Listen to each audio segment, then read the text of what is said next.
And all of this is to say, I do believe this is the most existential, consequential, and important election. Donald Trump has openly vowed, if reelected, he'll be a dictator on day one. What's more, Trump advisors have created a 900-page blueprint of their agenda for the second term. They call it Project 2025. It includes a plan to cut Social Security, to repeal our $35 cap on insulin, to eliminate the Department of Education and end programs like Head Start. So let us be clear, this represents an outright attack on our children, our families, and our future. Consider, Donald Trump bows down to dictators. He makes America weak. And that is disqualifying for someone who wants to be Commander-in-Chief of the United States of America. That is disqualifying. So all of this to say, there is so much at stake in this moment. And last week, we were again reminded of that fact when the Supreme Court basically told this individual who had been convicted of fraud that going forward, he will be immune for activity we know he is prepared to engage in if he gets back into the White House. This is not 2016, this is not 2020. As Trump bows down to dictators, he makes America weak. As Trump, threatened to watch as Donald Trump has embraced Putin. Watch that.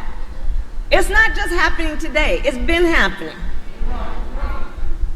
As Trump, threatened to abandon NATO and encouraged Putin to invade our allies. He even said Russia can, and I'm going to quote him now, and forgive the use of the word, but he said, quote, Russia can, quote, do whatever the hell they want. And he wants to be the President of the United States? And understand, as Trump bows down to dictators, he makes America weak. And that is disqualifying for someone who wants to be Commander-in-Chief of the United States of America. That is disqualifying. And watch as Donald Trump. And we took on Big Pharma. And capped the cost of insulin for our elders at $35 a month. We knew to realize the promise of America, we must address the issue of student loan debt.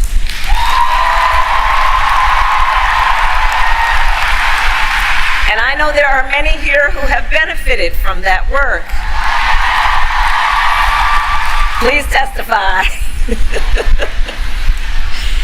And we have forgiven debt for nearly 5 million people so far, and twice as much for our public servants, including our nurses and our teachers and our firefighters.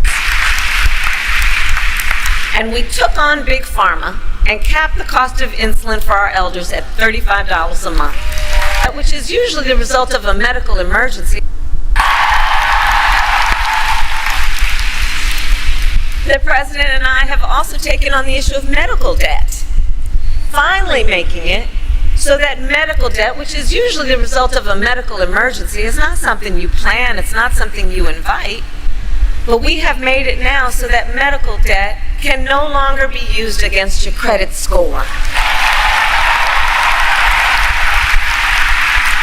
Because that credit score, of course, is supposed to measure whether you are responsible financially or not. The fact that you have endured a medical emergency is not a measure of that, and so it was just wrong, and we have corrected that.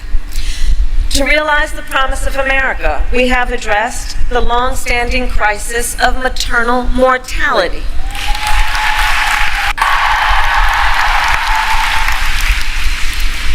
The President and I have also taken on the issue of medical debt. This is the most existential. And all of this is to say, I do believe this is the most existential, consequential, and important election of our lifetimes.